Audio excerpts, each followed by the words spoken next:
that we specifically need to take this last half an hour. So, oh my goodness. Let's just do thumbs up kind of thing. Please don't, like if you're really thinking, I don't have enough on that, give me a side thumb. But are you feeling good about writing folders? Good? Okay. Refine mini lessons. You're going to be dreaming about that. That's a mini lesson. It's a mini lesson! Good idea. Creating a writing center. Knowing that it's a place to store your tools. Common Core writing. We're still do it in trimesters and we plan to still talk teach it when you can, when it's fun. Yes, and I'm going to show you some examples of things that emerged out of my classroom. Find more time to confer with a find more time. I don't know that we did that for you. It happens while your students are writing. I don't know if I ever said that. But when you establish writers and they're on task, and all you hear is the buzz of writers, that's your time. You don't have the power to extend our day. When I wave my magic wand, but I easily take it out. You know what our principal said last year? He was like, don't ever wish for more time, or don't ever complain that you don't have enough time, because they will find a way to give you more time and they will not pay you for it. So be careful what you wish for. Yes. Conferring ideas. Okay. Writers Workshop as a whole. I hear some of you using it. Yeah. Similarities and differences from current nonfiction writing books that we use in our district. Are you talking about those ones that we showed, like the crafting? Is that kind of what our reference is? Oh, there's the crafting. And some of the examples it will show, And if anybody wants these, you can step right over to LMO and check them out under your name. If it's something you want to explore. Those are so short and easy. Like you could literally come in 15 minutes before you're going to do it and say, okay, I really need, and you can pull it together that fast out of that book. It's that scripted, it's that on the mark. You will see me going through the topics, skimming the topics and pulling. I know this book I'm going to mention isn't exactly nonfiction, but like the 6+1 traits, I know that there are some people who use that. Was that kind of thought of in this question? Or if you do use that, or if you have used that, do you see how you could maybe even use some of that? We have what we talked about? I think that was my question from the Okay. full docs. That I started off with exploring nonfiction. Yep. I didn't even have the Writers Workshop book yet. Yes. I know that was a book that came up previously in the past, but we were currently working on it Daily 5 and Cafe at the time. That how many teachers wanted to buy that book at that time? I said I was going to hold off on it and just kind of use the rating that I had at that time, which is more of the 6+ traits and the project success and all the previous ones that we tried. And so I'm like, I felt like I wanted to get on board with the Writers Workshop to see how I could utilize that, plus the exploring nonfiction and the crafting nonfiction. And do you feel like... I feel like what I've got out of it so far is more of the structure of how to, it seems like very similar to the Daily 5 setup. Yeah. It kind of flows together. Okay. This is good. Yeah. Even a fourth grade teacher was visiting with me in May, and she said, I'm going to start my year off, I'm going to establish my writer's workshop, and I'm going to teach a lesson from that every day to build those foundational pieces that I'm going to jump in. These are in there. Yeah, everything, you know, so I think just even thinking about that as foundational pieces is really big. And for fourth grade, we haven't done much in K2, 3 yet. So she's even looking at maybe going into that book, K2 for fourth grade. And that's, we found ourselves having to go for third grade, having the full lessons from the second grade piece because of that. Yeah. Those foundational skills. So That's just going to right firsthand, Olivia, because I think too, they haven't had that rate so far, so you know, looking at a third grade lesson, your students are ready for those second grade lessons. and it was like that for all the grade levels. We felt like we had to go down a grade level just That's so what everyone has said. The one thing that I want you to watch when you go through this, like this is primary. Okay, so this is K1, 2. Yeah, you showed up. There's little dots at the top of every lesson, and they highlight which particular grades these would be most pertinent to. That's not do or die. You have, but it's a quick reference. Right. It is pretty spot on though, because there are some that I'm like, I kind of like to do this for kindergarten, and I'd see and it said like, oh, it's probably not, it's like a 1 and 2. And so you could modify it a little bit, or not, you know, you might not want to do it. Or maybe that's a small group lesson. Absolutely. Yes. I'm gonna send this around, so this is just a list from Tina, the people that she has registered for this class. So if your name would not happen to be on here, just maybe add it, or we need to make sure that Tina knows that. Or you need to go on it with your, Yeah. because this is on because, Tracker. this is Is it on from because Tracker? it showed up Oh, as Mary College has Right. you down for credit. Right. And so if you tried to put yourself in for credit and your name is not in here, it didn't work. Oh, that's the Mary College, this is this is the the Mary wrapper College list, is what yeah. you're saying. I Okay. So correct me if I'm wrong, but these are the two things that we still need to kind of touch a little bit more on, the Common Core writing, and then maybe tying these things in. And how, I know we've talked about conferring, if we want to see some more videos, we do have a couple more. If you want to see some more too, it's kind of up to you guys, what you think. However comfortable you feel. This is what we have available, so we have some writing samples of different areas that we could show you, different things that kind of came about that you could do. We also have, and some of you may have seen it already when we talked with SCRC, the last section of our presentation was what was happening in our classrooms. And so we started this whole idea with, you have to go into this with the idea that these kids are going to blow your mind and that your vision is as far as they will go, okay? Sometimes it helps to see the possibilities, and I thought it might be a nice piece to end with if you really saw what was happening in our classrooms, because I think it will make you go, oh. Because it, like my aide said, if I wasn't here to experience it, I wouldn't believe it myself. Well, I think even between the two of you, you know, how you spent a week on spiders and you spent a month, you know, I mean, just not even see, and I don't remember that's what it was, but just seeing how you were different because of your students. They took you in different places. No, I'm a little worried that I'm not gonna have, like, you know, some of those lessons they did in here, like the dog lesson when we looked at, the focus was so different in all three of those. I'm worried that I'm not gonna know what my, like, do you create a list like you do for your mini lessons? Do you do a conferring list? So you know that you're hitting what you wanna talk about, or do you just look at the standards and just, you know what I mean? I think I maybe hear you. You're wondering, you're worried about keeping your. Making sure I'm focusing them, because when I, like, I would have accepted the, I like a dog, and then when he went into it so many different ways, or she went into it, I mean, how do you? I think it's practice, it's art, and the point that you are aware of it, maybe you're not perfect at it, but the fact that you're aware of it means that you're already one step closer to making it better. Does that make sense? Because none of us have it until we start doing it. Like when you confer with students, how do you know exactly what they need? How do you figure that out? How's this you just do? I think it's going back to referring to the end in mind, you know, those checklists and things like that, and where they're at. And that's what, next. yeah, exactly, and that's what you can rely on. If you're not thinking that your intuition is there 100% yet, go right to the list. Because I guess that was something that I struggle with is, okay, so where do I take them in the conference? And it's obvious when you have a kid who isn't using spaces. It's obvious when you have a kid who isn't using periods and you know that they can. I mean, it's easy to do those things, but it's when you look at a piece of writing, like those writings that we saw Lucy working with those kids, I'm like, those are fantastic. I never ever would have thought to go there with them.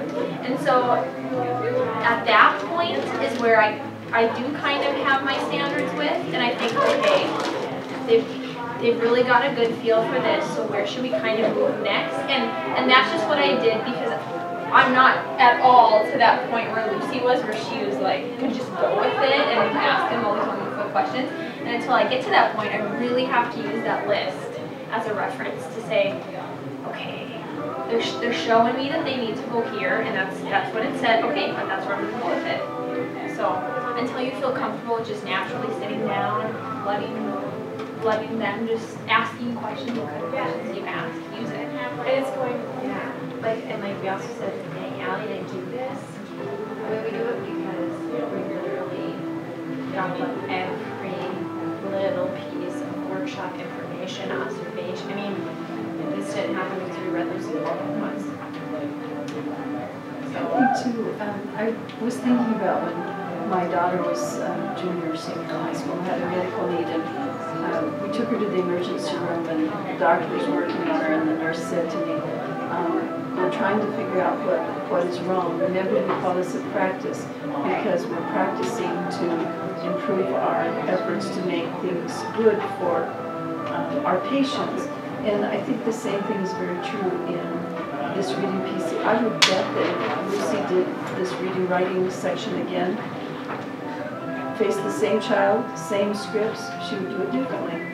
Because she's practicing to see what can she glean from the child that the child will bring forward in their own learning. And that's that rich questioning that we have been so black and white in all of our responses, and we've led them to exactly what we wanted. But she didn't do that. She led him to what would he want. She left it open-ended, so it almost sounded like there might be something wrong. But in that, he thought more about, and she thought more about, where did she really want to go with that little girl? I think it goes back to, though, we just have to jump in, because I don't feel like I'm a great questioner, but I know that if I start, and even if I have those literal, I'll get better if I keep practicing it. But if I say, oh, I'm not good enough yet, I'm not going to cook her, then I miss the boat. So I think just jumping in, practicing. Not going to hurt our kids, but practicing is great questioning. Yes, and even watching, like if you know someone, you feel like another teacher is pretty good at watching them. I have to be honest, a good chunk of my night when I plan, I watch videos like all the time on YouTube, and I just watch other teachers. And you know, I might find something, think, I'm not so sure about that. But sometimes that just helps, just hearing different ways that people ask questions and getting that language. And it is just practice. And it's so hard for us to observe. I know it is. They bring great people in. Only so many people get to experience it. To get to someone else's classroom means a sub, and the sub means about 10 times the work that you. It's the perpetual mess that we're in. But It'd be nice to have somebody else to be present. I know we need to do it this year. Like it can't even be. It would have been nice to even have it for the class because, like I said, we can do it with you. But how more relevant is it when you see how the children respond? Because that's the seller. When you see that those kids are all like this, even little Johnny, who would rather be climbing the wall, then you're like, oh yeah, I can buy into that. I mean, when you watch Kelly Boswell, and she goes into a class of kids that she doesn't even have a relationship with, and that's the way they respond, and they get to their little seats and they start writing away. I mean, that sold you. Like, if that woman can do that with anybody's kids, well, of course I can do it with my own. So, you're right, to see it is the biggest piece of all, and we can, there's no reason. I think we're going to have a beginning. We'll figure it out. I was going to say, we have such a strong team. Whatever. Should I start with some of like the pictures and what it looks Think like? out loud, Julie. Sometimes I probably should. We'll start a little bit with what it looks like. Yeah.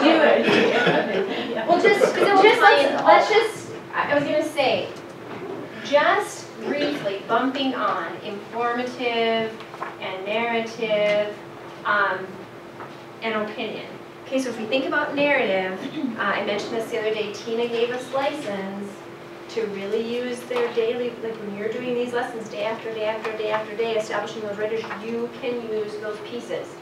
Though that, as long as you have documentation, have some samples, you don't have to say, okay, it's summative assessment time, we're all going to write. You don't have to do that. You've got it. Okay, it's your daily, everyday thing. So in your mind, I hope you can go, check. As long as I'm writing every day, I have narrative under control. Okay? Explicitly showing and teaching. All right, so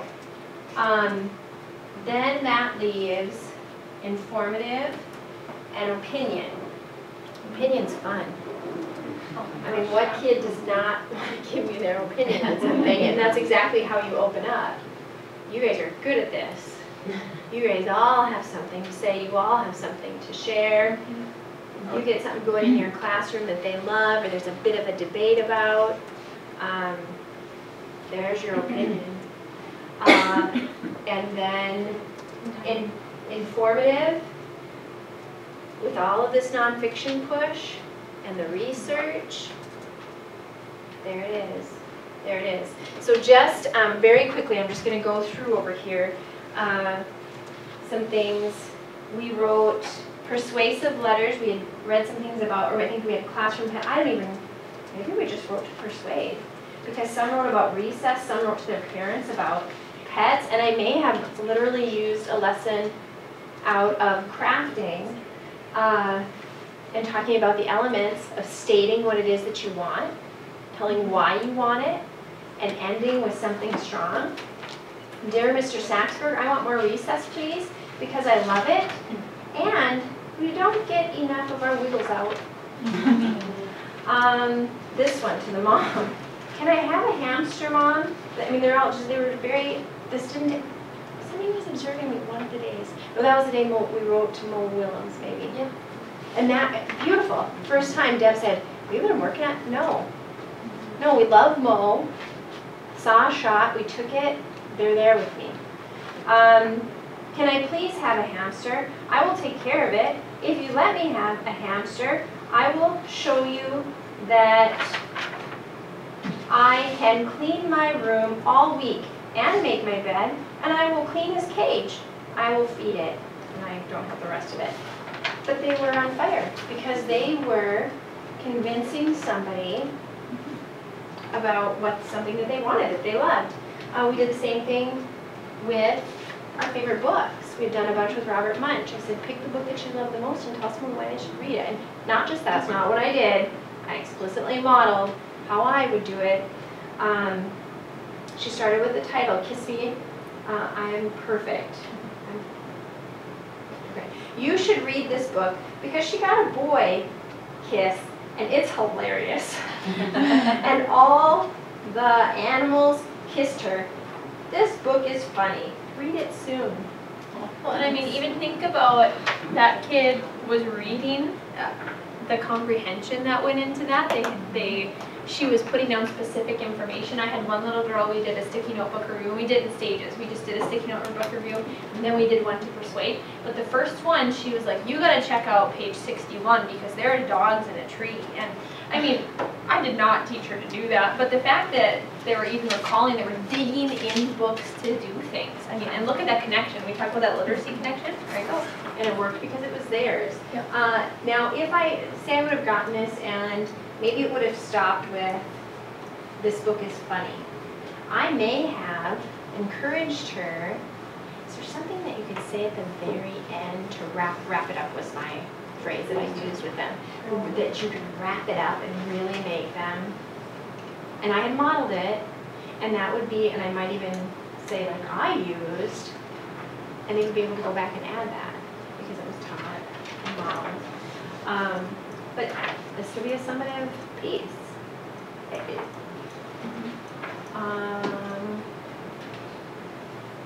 Yeah, the power of list make, that's a Paul and Tania Murakami for though. Now this was something that I tried, that idea that when you establish a writer you can do anything with them. I always exit slips. Use an exit slip.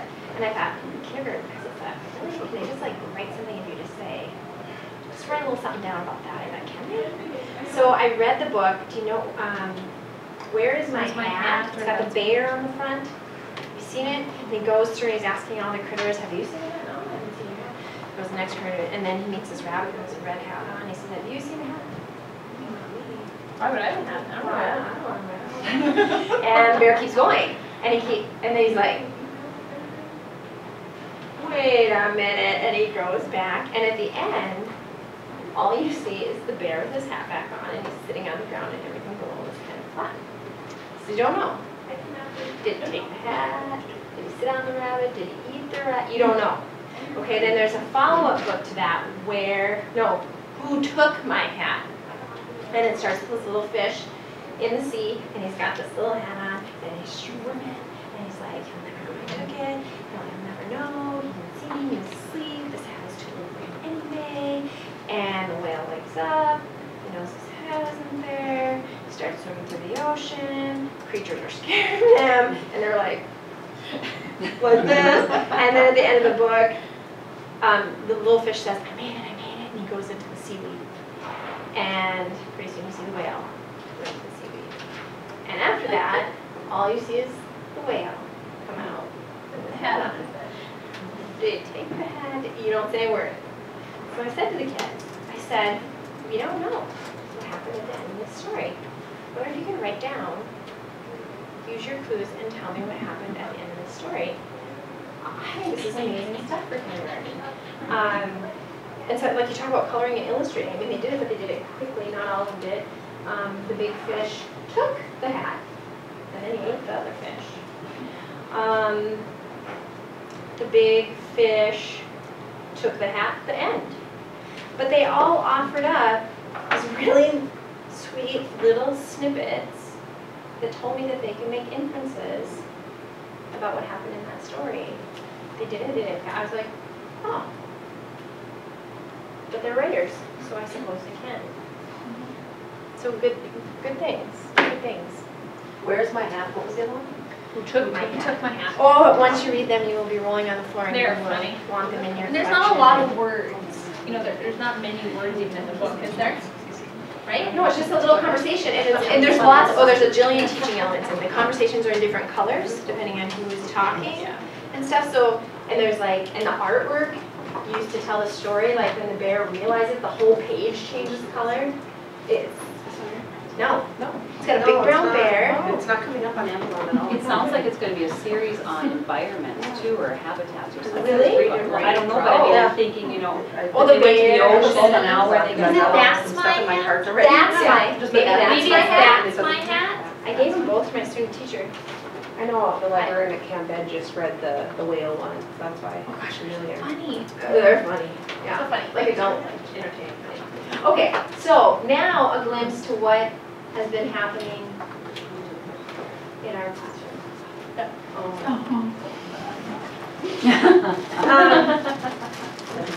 Okay. When I'm teaching, and we talk about always talking about what you're doing and to model what you do as a writer.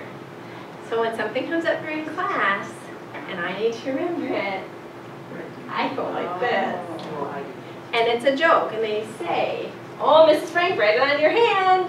Write it on your hand so I'll remember. So one day one of my little girls comes in. Oh, and we've been doing the sight words. We write sight words on their hands. With Like smelling spelling markers? We ask parents if we could first. And we make it kind of a big deal, like, I would have my A girl, and did she write on your hand again? Doesn't she know we use fake it? It's a little fun thing. But anyway, she came in and all down to her arm, and I said, Lily, what's on your arm? These were really big words in the story, and I needed to figure them out. I needed to remember and figure them out, so she written down her arm. It's a Dr. Seuss. I don't know if it's he's. You know when they do so many off of him, but it's about places or I don't know. But anyway, Connecticut, Massachusetts. they were Berlin. places. She those words Maine. she couldn't quite figure out, so she wrote them on her arm. She's gonna figure them out. Okay, and this is just an example of some of the sticky notebook reviews that we did, and I used this for our summative assessment. I just used these. It wasn't the first one, I used the second one once we had talked, and we'd done a couple of them. How do you persuade? How do you persuade someone? How do you get your opinion in here? And how do you tell them they should read it? Why should they? And so I used these, but the best part is that I leave them in there. I don't ever take them out. And so they'll see the kids from last year, and they'll read them, and then they know that theirs are going to be there for the kids next year, and they think that is so cool. And even our librarian, she said that it would be okay if they wrote one in the library book and kept it in there, and so they go and check out their books to see if it's still in there, if someone took it out. So you just change it from have to want We to. don't need them. This is an example of those cross-section diagrams, and like I said, when we talk about how do you fit these things in, when we just started one day a week, Monday, okay? I don't even remember how we decided, I don't know how we decided to do it, but we had a lesson, I'm sure it pertained to something we were doing in our room, and we decided Monday we're gonna do a nonfiction writing from here or from there, and we plugged it in. And this was what they did, they were labeling, they were drawing their We had a whole day illustrations. last time, we were already labelers, excellent labelers, everyone loves to label, and we talked about cross-section and stuff. That word stuck in their vocabulary for the entire year. They used it, they would be looking at books when we were doing sharks, and they'd see like a half of a shark, so you'd see the inside. It's a cross-section diagram of a shark. It was theirs, they owned it. Yeah. Oh, our spiders. Okay, this was, okay, very early in the year. This was on my dad, we watched them feed, we watched them eat. And then there's a video. My kids weren't necessarily writers of multiple sentences and things. We had just started kindergarten. They were probably just making those words. So I gave them the opportunity to do it orally. And so we actually have the art project with it, but not just, I mean, it's the two body parts, And there was hair. they look really cute, but they're is that the right word? Anatomically Yeah. correct. I mean, like we said, two body Eight parts. eyes, pedipalps. And you had to put the legs on a certain part because it comes out of the cephalothorax and not the abdomen or whatever. Yes. Comes out of, I don't know. They could tell you. They could But- tell you. So I videotaped my kids. They used their piece that they had made, and that was an anchor for them. And then I said, "Can you tell me all that you know?" And in the Common Core standards, it is orally and the written. So. My spider has hair descends with prey, and it has 8 eyes, 8 legs, and it has pelpas to catch its food, and it has fangs to suck the guts out of its prey. Do I have an assessment? Did this child get that? Does she have some new vocabulary? Yeah. Yeah. And when we talk so much about just giving common experience, I mean, this is a common experience.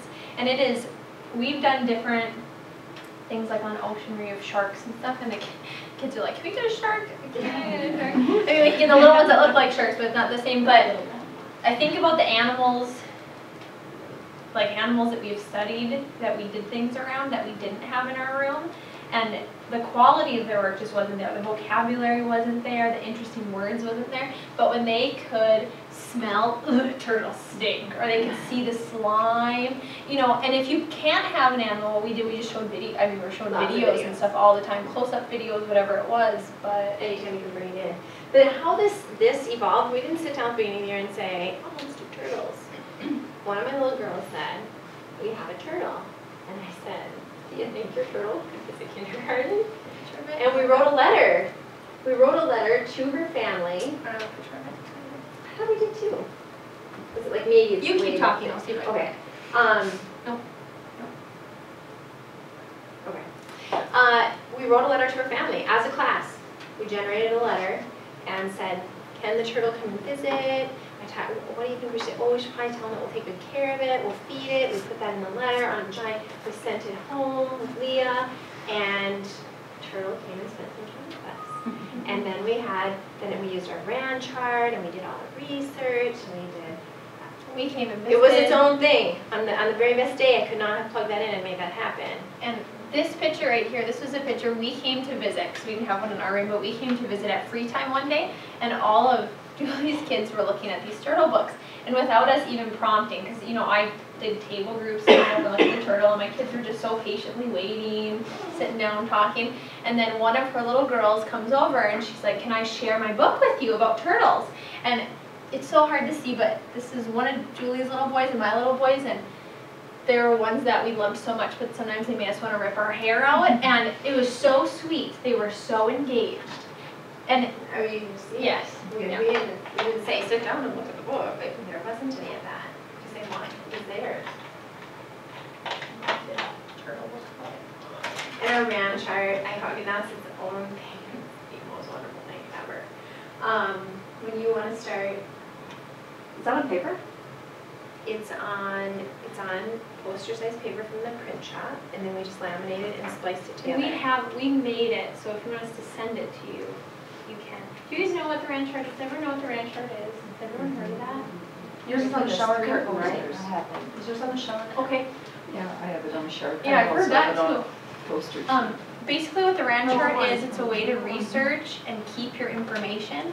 And what the kids do is, you have a topic, turtles, okay? So the first day, we're gonna think of everything that we think we know about turtles. Might be wrong, might be right. Yeah, but you don't tell them. And you just put it on sticky notes and they decide, is it what they look like, where they live, what they eat, other great facts. Maybe if you're learning about George Washington, okay? What is everything that you think you know about George Washington? And then as you read books and you investigate and they research, then you move it over to, we were right, or that's a misconception, we don't think that anymore. Oh, we read in this book, it's a new learning, we're gonna put that up here. Or we have a really big wondering about whatever we're studying. And it's just a way for them to like organize their information, and we do it kind of as a class. I've seen many grades do it. We always launch as a class. Yes. Many grades I've seen do their own individually. First grade started. But the neat part about it, is that they're on sticky notes. And so they can say, oh, I thought I knew that turtles were pink, but they're not. Can I go move that over? And so they can take their sticky note and move it over. And it's so powerful. It is so And they're powerful. interacting with what you're offering them. So anytime we're reading something on turtles, they're not passively listening. They're thinking, new fact, new learning, I wonder. They're engaged because they have something to do with that information. Could you send that on? Yeah, I would love it. And, okay, so here's the other piece of that. This we have in here, but if you go, say you're upper grades or you're going on a different, like what it looks like, where it lives, very basic stuff. But if you were doing George Washington, you might do his careers, his childhood, whatever. You might change these. And then from there, when they do their informative writings, I mean, this is their information or their friends' information that they've found, that we found as a class. And how cool is it? They can pick a sticky note, they can expand on it, write about it, and they can stick it right back up there. In the beginning, you might be writing for them. Yep. But that evolves as well. Even if you have an extra whiteboard, my daughter's second grade teacher last year, we have a whiteboard in the back of the room, just a whiteboard, and she actually physically took tape. Yeah. And just I've seen that too. So it's like a permanent, you know. And some teachers even do it on a flip chart because they don't have room on their wall and things like that, but basically it's 3 posters at $5 each, so. This was a permanent fixture in my room. Mine too. It never went down. And it was funny because we met with Shelley yesterday, and one of the questions she asked us is, if I stepped into your room, what would I know about your kids and your teaching? And I thought, you'd know mine are researching. I like that. It's a Tony Stead idea, and if you want to see videotapes of Tony Stead actually using this in the kinder or first grade classroom, they are available through LMO. Tony, S-T-E-A-D. He's the same author as the Crafting Nonfiction, but I don't And remember the Exploration. which I was, yeah. And in Exploration, it has it in there too. Yes. And we just like changed some of the clip art just a little. No, maybe we got it. Well, nevertheless, whether we got it from there or Teresa not. kind of shared some stuff with us, and We got the idea from there. Yeah, but the format of the ranch, or the idea of that thinking and that process exists. In K1 too, has a lesson on how to use a ranch chart. Yeah. Third grade, then it assumes that they've had it, Yeah. so. And we just put these pictures in here just, just to kind of show some other parts of writing. When we were talking about labeling and we were doing things with pumpkins, with weighing them, see if they sink or float, we just did one day just like describe, how can you describe a pumpkin? What does a pumpkin look like? And I just wrote them on sticky notes and put them on. And then from there, I remember, I'm not sure if you did this, but I remember I took 2 of my sticky notes and it might have been bumpy and smooth, or that doesn't make sense, bumpy and shiny, and then I showed how I can write a sentence using those 2 words. And so that was one of our lessons for the day. I mean, that was probably just like on a Monday, that's what we did. We threw that one in there. And ingredients and all that. Is there anything else? These are some examples just of some like exploration lessons, and this was like a centerfold. So they draw a picture of themselves and they write about themselves. I like hot dogs. I ride, I'm not sure what this is. And there was a Nevertheless, whole concept there about yeah, a full page page. spread. Yeah. Like when you open a magazine, what do you see? A full page spread, and we write right across that middle line kind of thing. So that's a very fun place for them to go as well. It is. And I mean, just inside of those books, there are so many lessons. We love National Geographic because look how beautiful the pictures are, how big they are, and talk about those full page spreads. And just even taking sticky notes and using, again, describing words. What do you see in these pictures, and then writing about those. I had my kids with one of our National Geographics. I gave them just a little chunk of sticky notes, and I said, go through and write your wonderings about what you see in these pictures. It turned into this huge, they were so engaged, they were so all over it, and the things that they were wondering about, oh, it was beautiful. It was beautiful, so simple, so simple, but it really generated great conversation and talk just because they were able to write and identify their wonderings on these pages. And part of the reason why we included these in here, so let's say that you were following Scott Forsman and you were doing the, I don't know what it's called, the Antarctica story or whatever, like in kindergarten for instance, and you want to study a little bit about penguins. So, you know, you can't have a penguin in your room, but you can have an area where you not only have pictures, you have magazines, you have books, you have all of those things for kids to research. And you can pick days where this is really going to be our research time today, and we're going to learn so much about our penguins today. You can use a RAND chart. You can do lessons like this where they're describing, coming up with wonderings. And so when you think about it in that way, okay, so here's kind of what I'm teaching. Here's what my kids are interested in. How can I really engage them in this writing process? How can I get them really excited about it? Does that make it sound a little bit easier, I guess, to wrap your head around? It's kind of happening all the time. It's not like you stop and say, now it's this. Right. Another thing we got from Teresa Schuchard that we think is brilliant, and it went over brilliantly in our rooms, was that in our daily 5 rotation, one of their choices was to visit the research station